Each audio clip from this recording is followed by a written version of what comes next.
Tiago capítulo 2, capítulo 5, versículo 16, diz assim: confessai as vossas culpas uns aos outros e orai uns pelos outros, para que sejais curados. Diz para a pessoa do seu lado aí: ora por mim.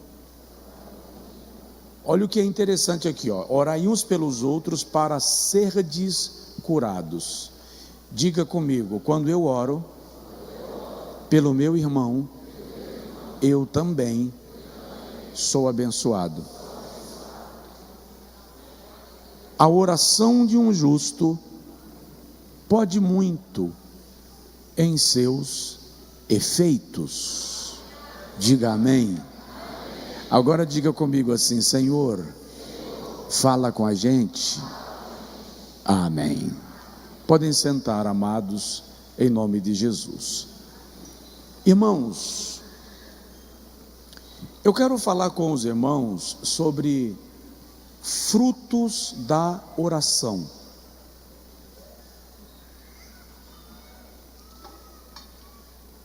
Frutos da oração. Vou precisar da sua ajuda. Pergunte para o irmão que está do seu lado assim: você ora? Regra geral, todos nós oramos. Mas aí vem uma outra pergunta: quanto tempo da sua vida diária é dedicado à oração? Quanto tempo da sua vida diária é dedicado à oração? Você pode dizer: o que importa não é o tempo, o quanto eu oro. Ah, não? Dos 87 capítulos da Bíblia que descrevem a vida e o ministério do Senhor Jesus, os 4 evangelhos, 26 deles descrevem as suas orações. Isto significa que 1/3 da vida do mestre era inclinado à oração. Então, quanto tempo da nossa vida diária está sendo dedicado à oração? Uma outra pergunta importante: qual a profundidade da nossa oração? Não, quando eu falo de profundidade, eu não estou falando do conteúdo teológico da oração, porque algumas pessoas oram querendo dar aula de teologia para Deus. Eu não estou falando do conteúdo teológico da sua oração. Quando eu falo de profundidade, eu falo de entrega, de rendição, contrição. Qual o nível da entrega? Qual o nível da nossa contrição na oração? John Wesley, provavelmente o maior avivalista da história do Reino Unido, disse certa feita que a oração é o oxigênio da alma. Um outro famoso herói da fé, David Brenner, disse que aquele que não ora, o cristão que não ora, é semelhante a um rio sem água. É rio, mas está seco. A oração, disse Paul Yong-Cho, é a chave para o avivamento. Orar é a forma mais estreita, íntima e pessoal que temos de falar com Deus. O apóstolo Paulo, em todas as suas epístolas, escreveu sobre a oração, estimulando a igreja a orar.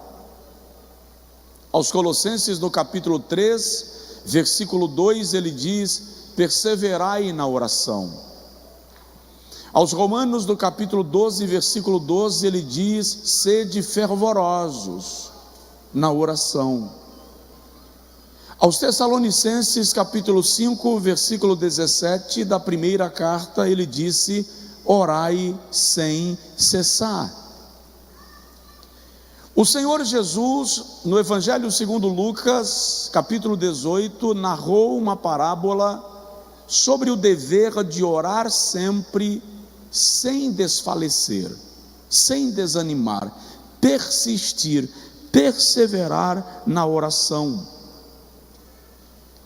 A oração é uma ordem de Deus expressa nas Sagradas Escrituras de forma bastante contundente. Samuel, o profeta, chegou a dizer no primeiro livro que leva o seu nome, capítulo 12, versículo 23, longe esteja de mim pecar contra o meu Deus, deixando de orar por vós. Diz para o seu vizinho: deixar de orar por mim é pecado. A oração é necessária, a oração é imprescindível, a oração nos aproxima da comunhão de Deus. Tiago está escrevendo uma série de exortações apostólicas e pastorais para a igreja do seu tempo e consequentemente para toda a igreja. A epístola de Tiago está naquele grupo de epístolas chamadas de epístolas universais, ou seja, ele escreveu para todas as igrejas, não apenas para uma igreja em específico. Significa que de maneira muito ampla, clara, direta, oportuna e extraordinária, a epístola de Tiago aponta para nós. E nesse texto que ele dá várias admoestações pastorais e várias orientações e ensinamentos sobre a paciência, sobre a fé, ele começa falando sobre o poder da cura da oração. E Tiago diz: se alguém entre vós está alegre, cante; se alguém está triste, ore; se alguém entre vós está doente, chame os presbíteros da igreja, e a oração da fé sarará o doente. Se tiver cometido algum pecado, lhe será perdoado. Aí ele vem e diz: confessai as vossas culpas uns aos outros, e orai uns pelos outros, para que sejais curados. Quando eu oro por você, eu também sou curado. Quando eu oro por você, eu também sou abençoado. Quando eu oro por você, eu também sou alcançado. O cativeiro de Jó virou enquanto ele orava pelos seus amigos. Então diz aí para o seu vizinho: ore por mim. Hoje à tarde, eu não pretendia pregar, eu já disse, mas hoje à tarde o Senhor trouxe ao meu coração: todos os cultos nós vamos estabelecer um propósito de oração e clamor, e vamos em cada culto ter um momento de oração e clamor acerca deste propósito. Por quê? Porque a oração de um justo pode muito em seus efeitos. A oração jamais retornará sem uma resposta. O Senhor te dirá não, o Senhor te dirá sim, o Senhor te dirá: te aquieta e espera, mas Ele sempre te dirá alguma coisa. Aleluia. O que eu quero observar com os irmãos nesta noite é quais são os efeitos, quais são os frutos, qual é o impacto que a oração gera. E eu quero que esta igreja desenvolva a cultura da oração, não apenas no templo, também em casa, na sua vida diária. Por quê? Primeiro, porque a oração ativa o mundo espiritual. Nenhum ato do crente na terra é tão capaz de ativar o mundo espiritual quanto à oração. A oração traz para o mundo material aquilo que é do mundo espiritual.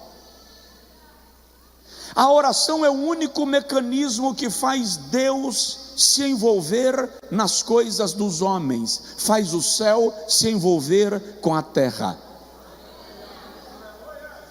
Quando a igreja ora, Deus se move do seu santo lugar e se inclina. Salomão orava na consagração do templo, segundo o livro das Crônicas, capítulo 7, e o Senhor diz assim: desde agora estarão atentos os meus ouvidos e inclinado o meu rosto à oração que se fizer neste lugar.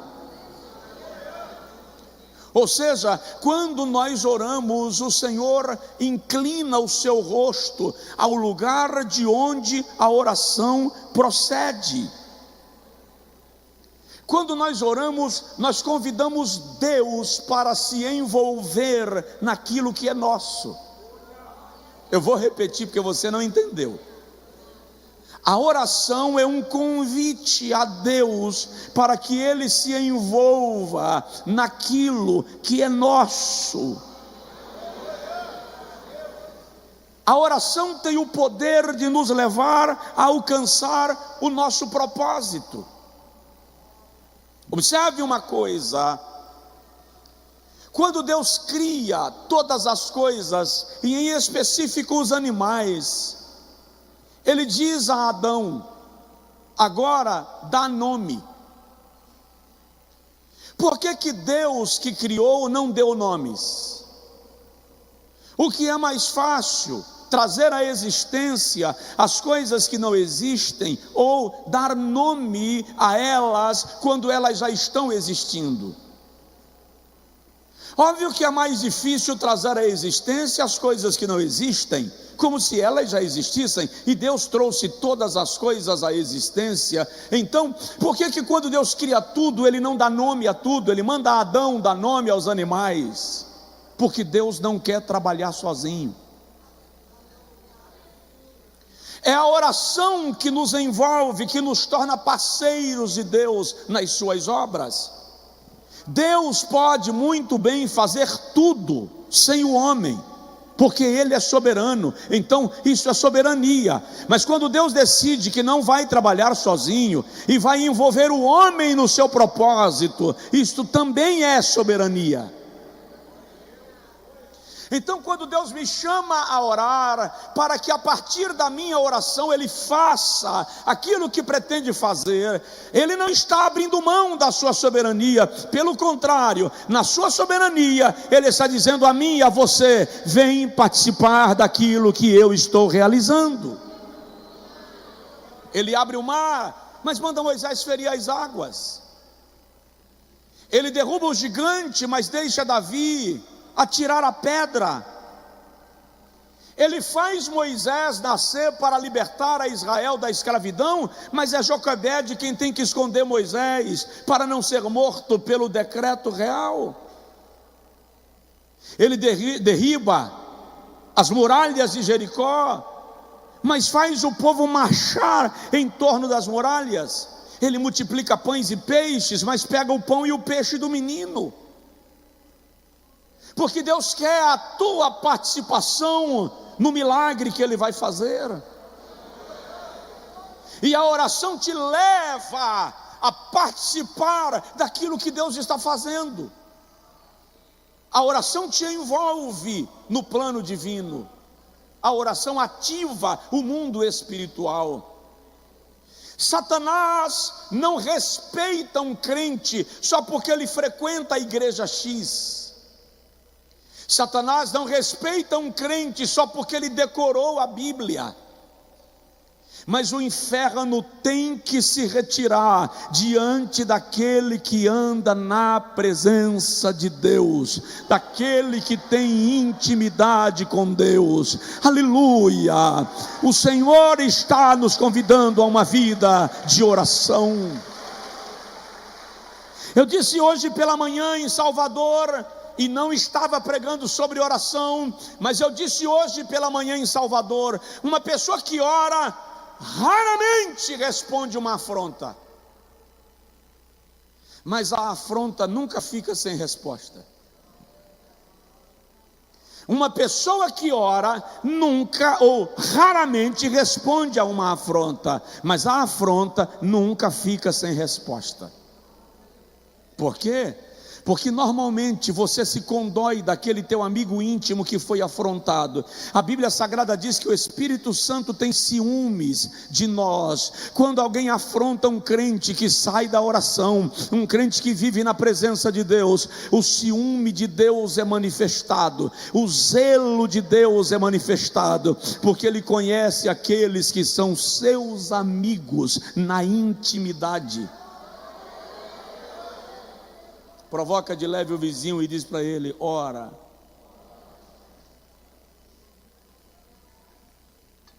Segundo lugar, o segundo fruto da oração é alegria. A oração alegra. Você não vai ver um crente que ora infeliz. Leonan, mais tarde a gente canta assim: Deus está me convidando a orar. Mais tarde um pouquinho. Veja só, você não vai ver um crente que ora infeliz. Não, eu não estou dizendo que ele não fica triste. Fica. O Senhor Jesus diz que nós temos tristezas. João capítulo 16, versículo 20. A tristeza é parte inerente da vida humana. Mas você não vai ver uma pessoa que ora querendo cometer suicídio porque algo deu errado. Não estou dizendo que tudo na vida de quem ora dá certo, dá errado também. Mas quem ora aprende a reconhecer a presença e o controle de Deus.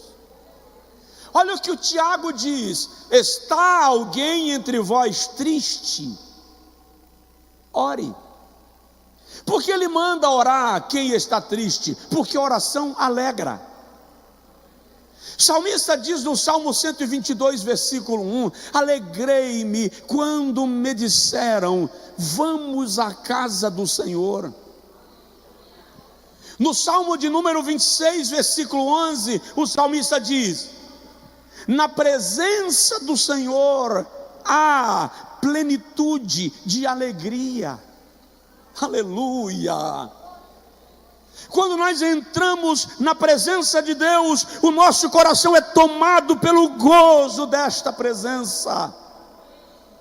No Salmo de número 126, versículo de número 2, o salmista canta e diz: a nossa boca se encheu de riso e a nossa língua de cântico, e se diziam entre as nações, grandes coisas fez o Senhor a estes. Sim, grandes coisas fez o Senhor por nós, e por isso estamos alegres. Alegra seu coração.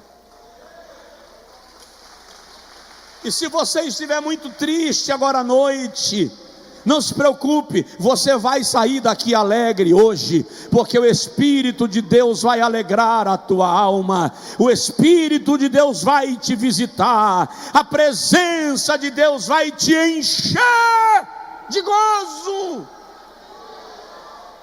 Salmo 132, versículo 16, olha a promessa de Deus: eu vestirei os meus sacerdotes de salvação, e os santos na minha casa exultarão de alegria. Sacode o vizinho e diz para ele: se alegra.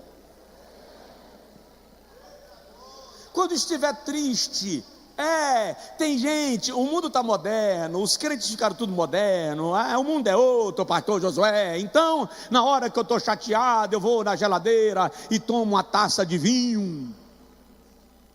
Na hora que eu estou muito triste, eu tomo uma dosinha de vodka, de uísque, que aí aquece, mas depois vem ressaca, alcoolismo. Crente não precisa de maconha para se alegrar, crente não precisa de crack para se alegrar, crente não precisa de cocaína para se alegrar, crente não precisa de vodka, uísque ou vinho para se alegrar. Crente se alegra na presença de Deus.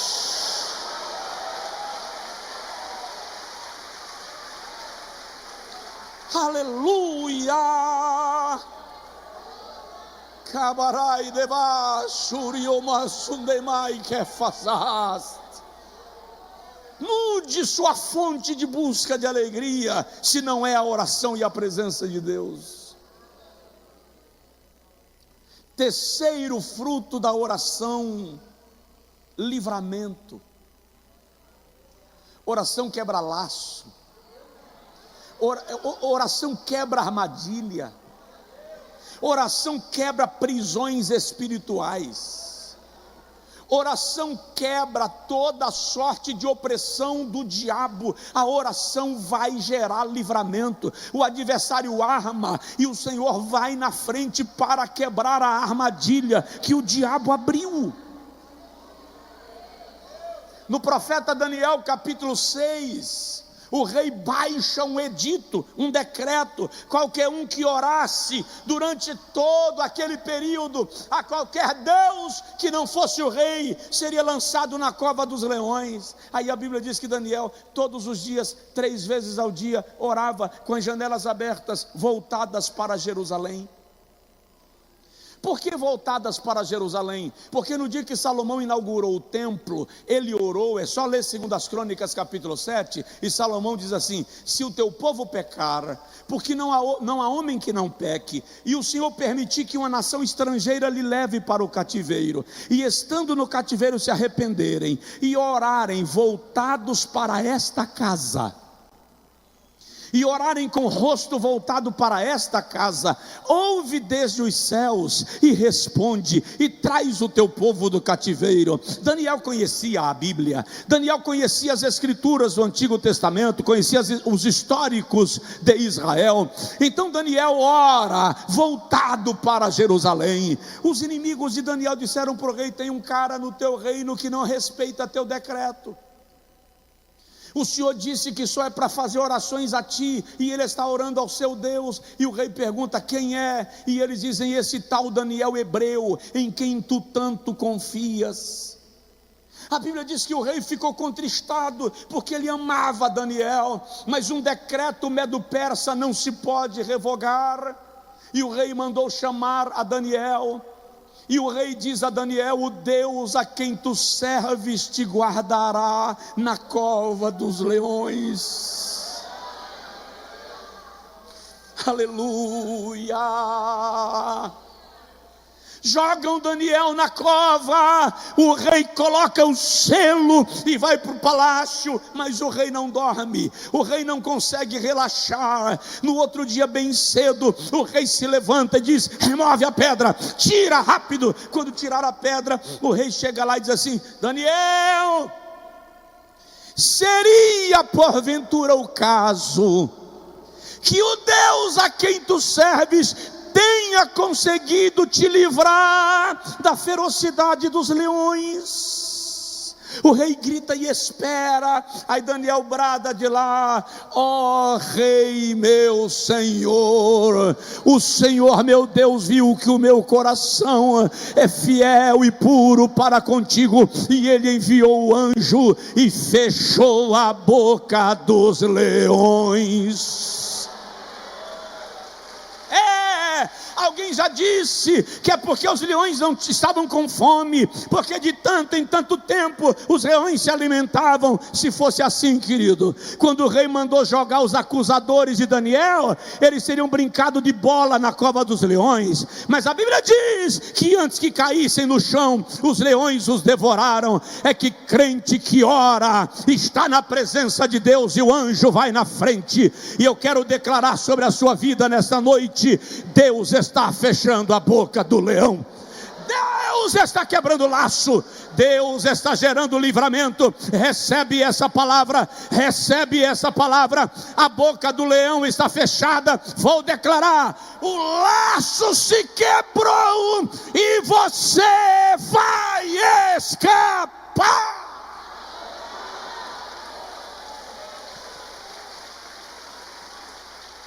Oração gera livramento.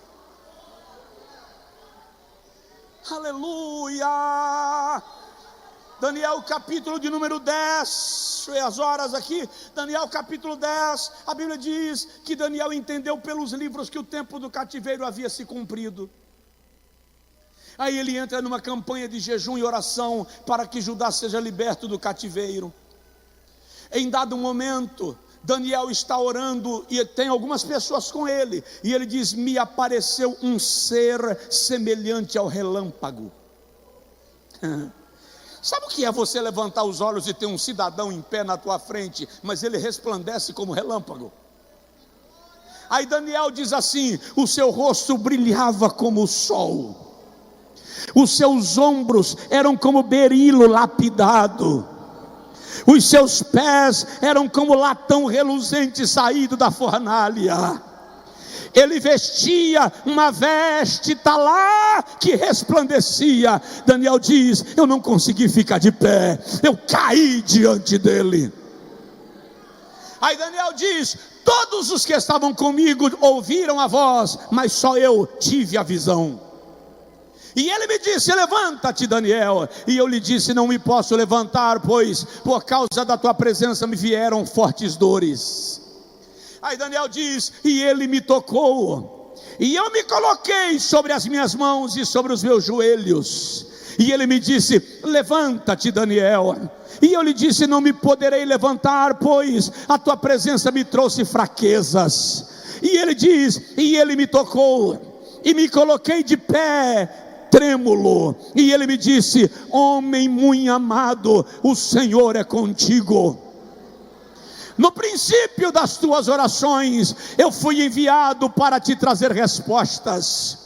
Mas o príncipe do rei da Pérsia subiu contra mim, pelo que Deus enviou Miguel, um dos principais, um dos maiorais, um dos arcanjos, e ele ficou a pelejar contra o príncipe do rei da Pérsia. E eu vim falar contigo, mas preciso voltar, porque está subindo o príncipe do rei da Grécia, e eu pelejarei contra ele por causa do teu povo. Presta atenção, o diabo pretendia, Judá foi levado para o cativeiro no período de Babilônia, já estava no período do governo Medo-Persa.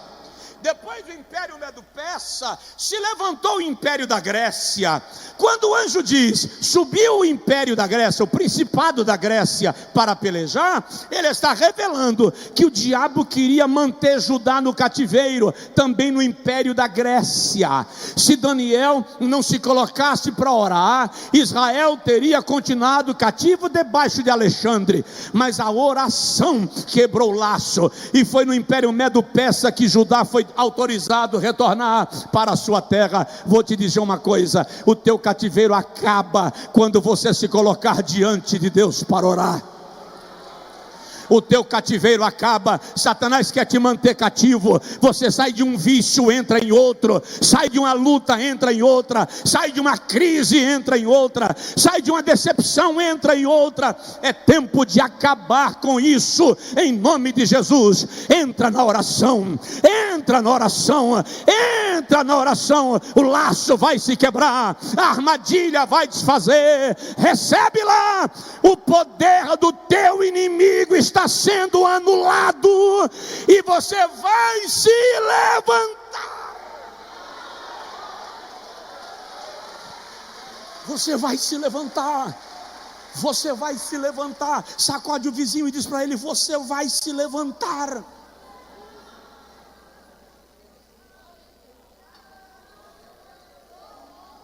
Aleluia.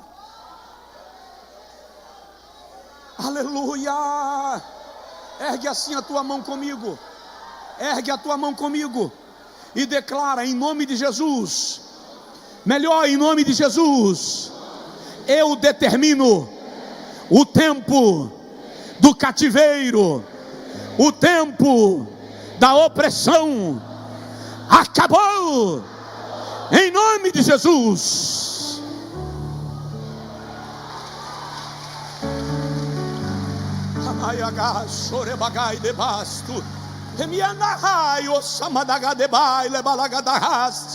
Eu quero declarar libertação na tua vida.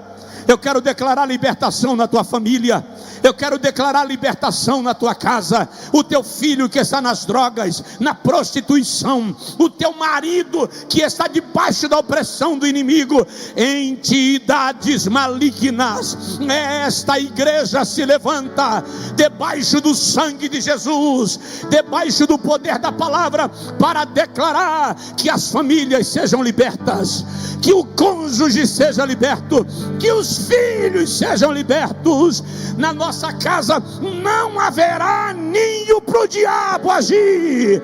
Pelo poder da oração, nós declaramos liberdade.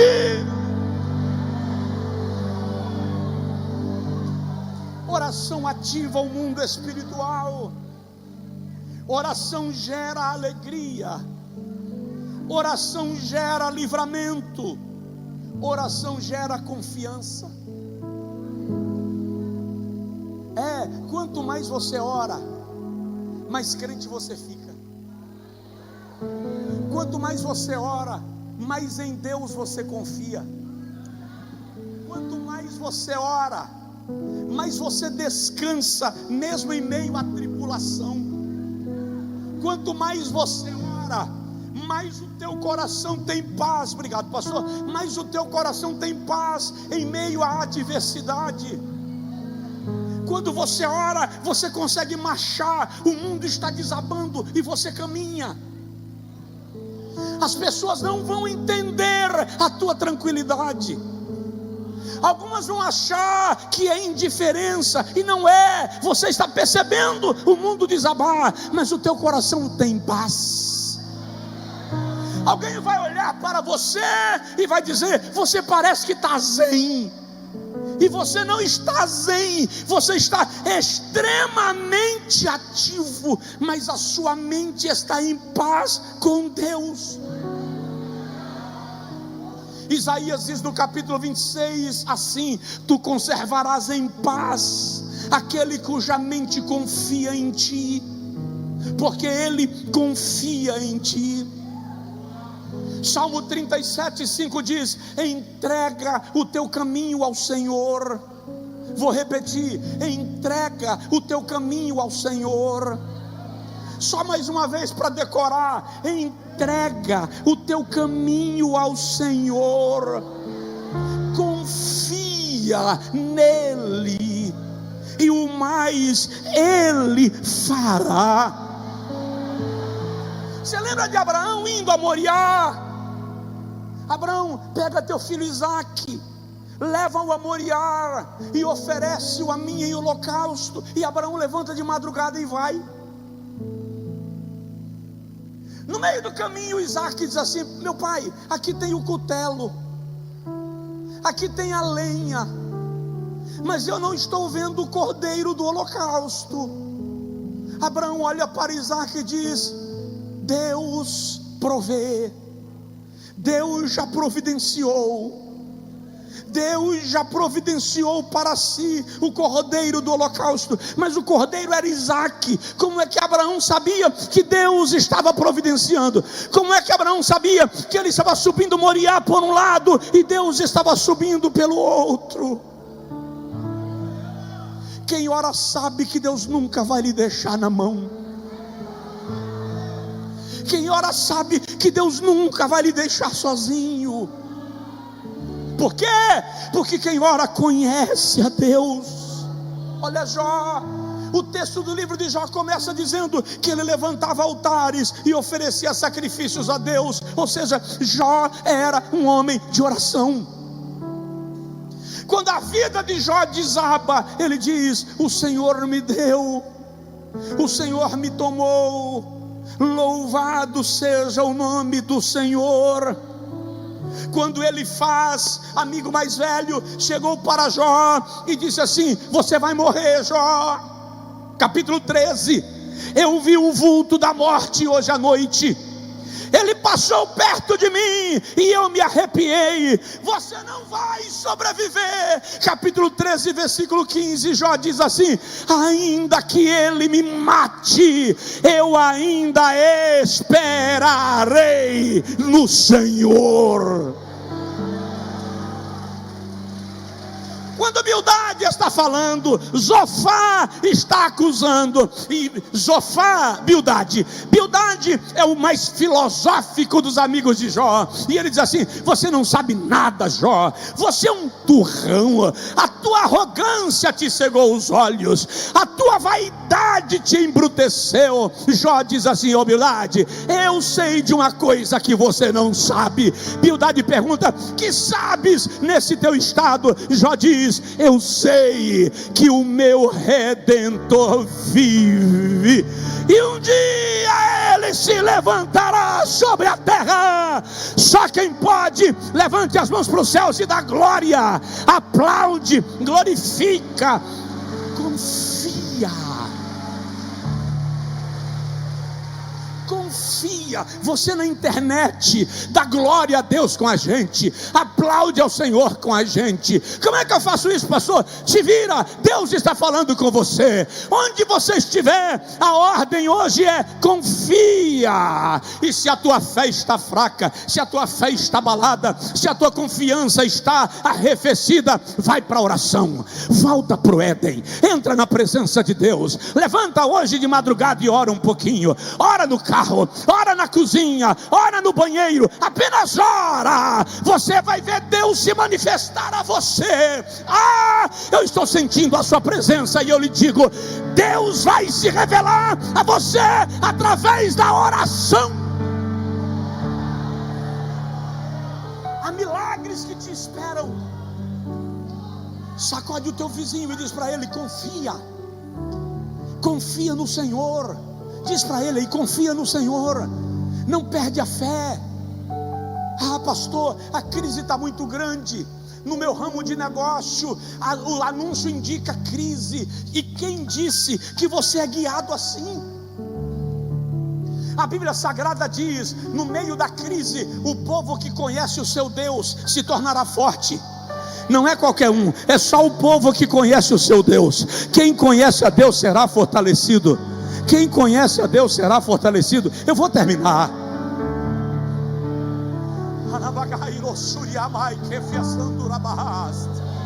Qual é a sua causa? Qual é a sua questão? Coloque-a diante de Deus. A oração desvenda mistérios. A oração revela o oculto. Para a gente terminar, a oração revela o oculto. A oração tira o véu. A oração tira o lençol que cobre a verdade. A oração gera entendimento para os fatos. Nabucodonosor teve sonhos e ele não conseguiu nem lembrar dos sonhos. E a Bíblia diz que ele mandou chamar os seus sábios e disse aos sábios: eu tive sonhos. O termo lá no texto bíblico é no plural, sonhos. Os estudiosos não conseguem afirmar se ele teve o mesmo sonho várias vezes, ou se ele teve uma série de sonhos com o mesmo significado. O fato é que ele teve sonhos, e ele diz aos seus servos: vocês vão me contar o sonho que eu tive. Que onda! Aqui anda Nabucodonosor. Eu tive um bocado de sonho, eu não lembro o sonho que eu tive, e você vai me contar o sonho que eu tive. O sábio diz assim: rei meu senhor, o que o senhor está pedindo de nós é impossível.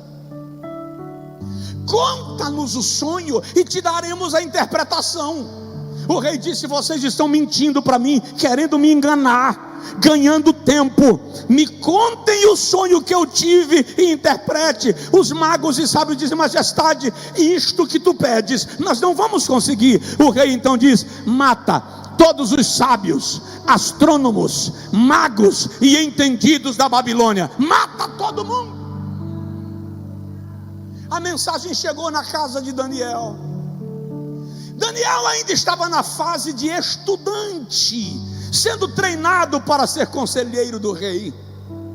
Então Daniel pergunta ao conselheiro do rei: por que esse decreto do rei? E por que a urgência na execução do decreto? O conselheiro do rei responde, e Daniel diz: pede ao rei uma audiência, me introduz na presença do rei. E foi lá o servo do rei e disse a Nabucodonosor: há no teu reino um jovem hebreu, ele deseja falar contigo acerca do teu decreto. E o rei diz: manda entrar. Daniel entra e diz: majestade, dê-me um dia para que eu te traga o sonho e a sua interpretação. E o rei disse: eu vou retardar o decreto por um dia.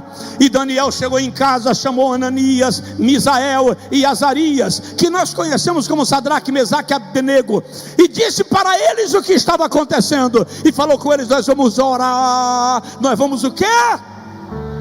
Nós vamos o quê? Nós vamos orar. E a Bíblia diz que Daniel entrou na presença de Deus em oração, Daniel 2. E a oração de Daniel é esta: ó tu que habitas onde ninguém habita, tu revelas o oculto e o escondido. Tu habitas onde há trevas, mas onde tu chegas mora a luz. Na medida que Daniel ora, a Bíblia diz que Deus contou para Daniel o sonho e deu a interpretação. No outro dia Daniel chega diante do rei e diz: ó rei meu senhor, este foi o sonho e esta é a interpretação. O rei disse: a partir de hoje você é chefe dos magos, dos sábios, dos astrônomos, de todos os sábios de Babilônia. Eu te coloco como primeiro.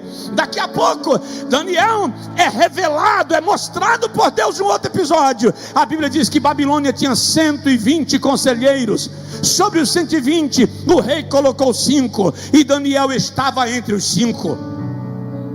Sobre os 5 o rei queria colocar 1, e está escrito que Daniel seria colocado como primeiro. Por isso o episódio da cova dos leões. O que eu quero te dizer é que a oração vai te revelar o que está oculto.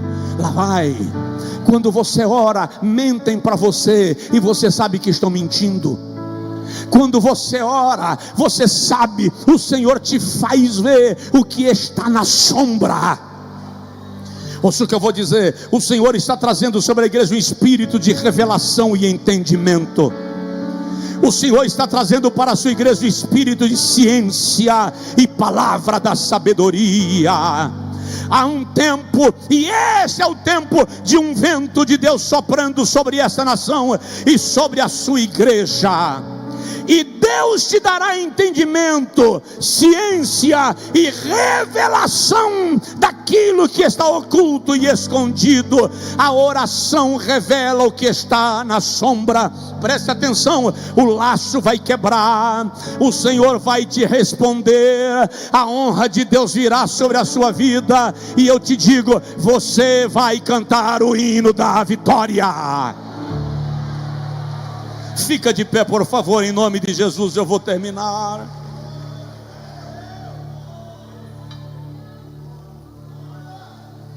Vou concluir dizendo o seguinte: oração gera poder. Diz para o vizinho: oração gera poder. Quanto mais o crente ora, mais revestido de autoridade e poder de Deus ele se torna. A oração gera na igreja a autoridade espiritual. A oração leva a igreja a experimentar a verdade absoluta, plena e contemporânea da manifestação do Espírito Santo. Atos capítulo de número 2, capítulo 4, versículo 31 diz que enquanto eles oraram, estremeceu o lugar onde eles estavam, e todos foram cheios do Espírito Santo e de poder. Desculpa, não me leve leva a mal. Eu acho que é muito legal e bonitinho um culto bem feitinho, parecendo uma bonequinha de louça, uma tacinha de cristal, é lindo demais. Mas não é exatamente isso que Deus está querendo que nós vivamos. O Senhor quer nos levar a cultos poderosos. O Senhor quer tomar o ministério do louvor enquanto louva e transformar o louvor num ambiente profético. O Senhor quer que os nossos pregadores sejam bíblicos, teológicos, revestidos de autoridade. O Senhor quer que enquanto a gente cultue, quem entrou na igreja enfermo será curado, quem entrou possesso de demônios vai ser liberto, gente passando na rua, na avenida, vai ser atraído pela presença de Deus a este lugar. Olha o que eu estou te dizendo, Deus vai trazer sobre nós a experiência do seu poder genuíno, crentes revestidos de autoridade espiritual. Amarrou, não gosto de barulho, pois vai aprender a gostar, porque vai ter que se acostumar com ele. Eu acho a coisa mais feia, crente pulando, pois vai achar bonito, porque você vai ver com frequência, porque Deus vai fazer. Olha o que eu estou dizendo. E se no mundo espiritual o princípio de autoridade espiritual existe, então lá vai. O Senhor quis, por graça e misericórdia, me instituir como pastor e líder desta igreja, e debaixo dessa graça e dessa misericórdia, usando da autoridade que Ele me outorga como pastor desse rebanho, eu estou declarando que o Espírito de Deus tem liberdade para agir extraordinariamente, para arrebatar a direção do culto da mão do dirigente, para tomar o ambiente da mão do pregador, para tomar o ambiente da mão do cantor. Haverá avivamento. O barulho de glória a Deus aqui vai ser tão grande que vizinhos vão ouvir, a notícia vai correr. Esta igreja é pentecostal, e eu declaro um derramar do poder de Deus nesse lugar. Eu declaro pastores cheios do Espírito Santo, esposas de pastores cheias do Espírito Santo. Eu declaro adolescentes profetizando, jovens arrebatados em espírito, mulheres tomadas pelo poder de Deus, homens convertidos pela graça, exercendo o sacerdócio. É tempo de avivamento. Oração gera poder, oração gera poder, oração gera poder, oração gera poder, oração gera poder. Em nome de Jesus, erga assim a sua mão ao céu. Espírito de Deus, sopra neste lugar agora e derrama teu poder sobre esta casa, derrama teu poder sobre esta casa. Começa pelo altar, começa pelo altar. Ministério de louvor, pastor da igreja, nossos pastores, Espírito de Deus, pastores, caminhem pela igreja, ministrem sobre a igreja, por favor, ministrem sobre a igreja. Derrama teu poder nesse lugar, Jeová, derrama teu poder nesse lugar, Jeová. Oração gera poder. Pai, em nome de Jesus Cristo, me coloco diante da tua presença para te fazer um pedido que te agrada, um pedido que cumpre teu propósito. Libera sobre esta igreja, a partir desta noite, uma experiência incomum do poder do Espírito Santo. Derrama teu poder nesse lugar, quebra o engessamento, quebra a forma, quebra o protocolo. Derrama poder nesse lugar, na primeira nave, na segunda nave. Faz o teu povo experimentar esta graça, faz o teu povo experimentar esta graça, em nome de Jesus, em nome de Jesus, em nome de Jesus. Quem já é batizado com o Espírito Santo, comece a falar em línguas.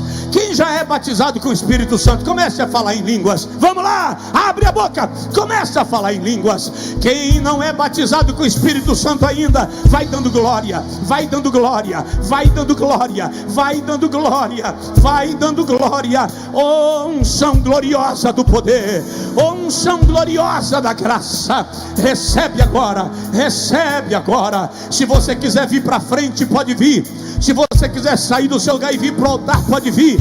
É noite de avivamento, é noite de avivamento. Oração gera poder, oração gera poder, oração gera poder. E eu te digo, em nome de Jesus, recebe poder, recebe poder, recebe poder, recebe poder, recebe poder, recebe poder. Pastores, pode impor as mãos, pode impor as mãos. O milagre está aí na imposição das mãos. Pode impor as mãos.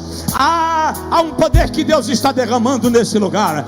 Pode impor as mãos, pastores. O milagre está sendo liberado. A unção de Deus está aqui. Recebe em nome de Jesus. Recebe em nome de Jesus. Recebe em nome de Jesus.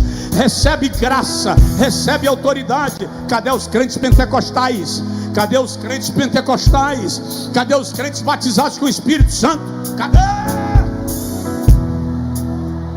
Onde estão? Aleluia! Ficar em casa. Para de apenas dizer glória. Fale em línguas espirituais. Fale em línguas espirituais. Vem e recebe autoridade. O povo está se preparando para noitadas inteiras de algazarra. A igreja precisa ser liberada para desfrutar o poder de Deus. O Espírito Santo sopra nesse lugar agora. Sopra nesse lugar agora. Sopra nesse lugar agora. Aleluia. Tá. Coloque a mão no ombro da pessoa que está do seu lado, por favor. Ministra sobre ela agora. Ministra sobre a pessoa que está do seu lado, por favor. Coloque a mão sobre ela. Espírito de Deus, eu vou te pedir um fenômeno extraordinário. O que aconteceu na tenda, que o Espírito saiu de Moisés e encheu 68. Foi lá no arraial e encheu mais 2. Agora, passa de vida para vida. Passa de vida para vida. Contagia esse lugar. Contagia esse lugar. Contagia esse lugar. Recebe em nome de Jesus. Recebe em nome de Jesus. Recebe em nome de Jesus. Seja renovado no poder do Espírito Santo. Seja batizado, batizada pelo Espírito Santo agora. Aleluia. O Espírito de Deus manda mais. Quem está em casa, recebe aí através do culto online. Manda mais, derrama nesse lugar. Jeová, enche essa diaconia de autoridade. Enche esta diaconia de autoridade. Enche a nossa diaconia de autoridade espiritual. Enche esses homens e mulheres de poder, intrepidez e ousadia no Espírito Santo. Senhor, enche os nossos pastores agora. Eu vou parar e eu peço ao Espírito Santo, rege agora um coral de línguas estranhas neste lugar.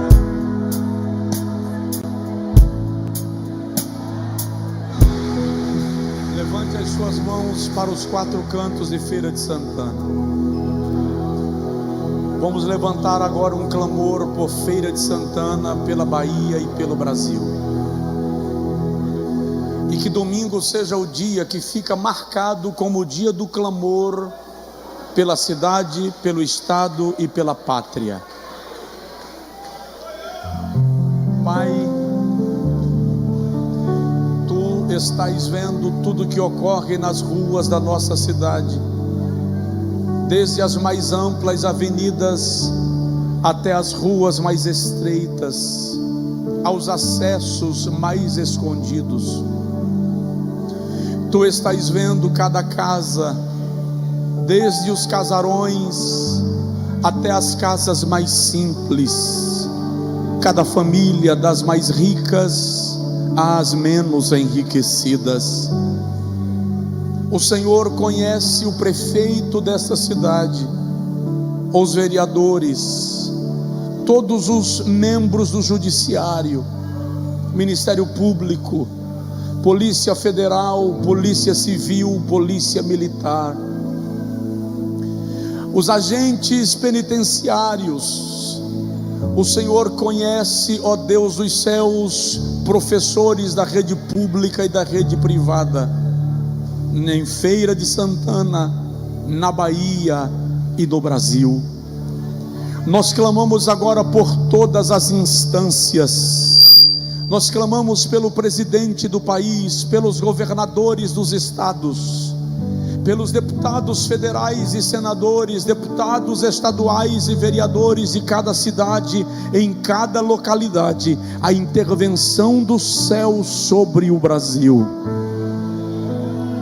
Arvora sobre nós a tua bandeira, Senhor. Arvora sobre nós o teu favor e derrama sobre nós a tua gloriosa presença. Não deixa que esta nação caia no derramamento de sangue. Não deixa que esta nação caia em índices ainda piores de violência e corrupção. Não deixa que esta nação descambe, ó Senhor, pelo liberalismo moral. Que a tua mão seja estendida sobre o Brasil, que a tua mão seja estendida sobre a Bahia, que a tua mão seja estendida sobre a nossa cidade, na autoridade do nome de Jesus. Nós abençoamos o Brasil, nós abençoamos a Bahia, nós abençoamos Feira de Santana e declaramos avivamento de Deus sobre nós. Só quem crê e concorda dá um brado de glórias e aplausos ao nome de Jesus.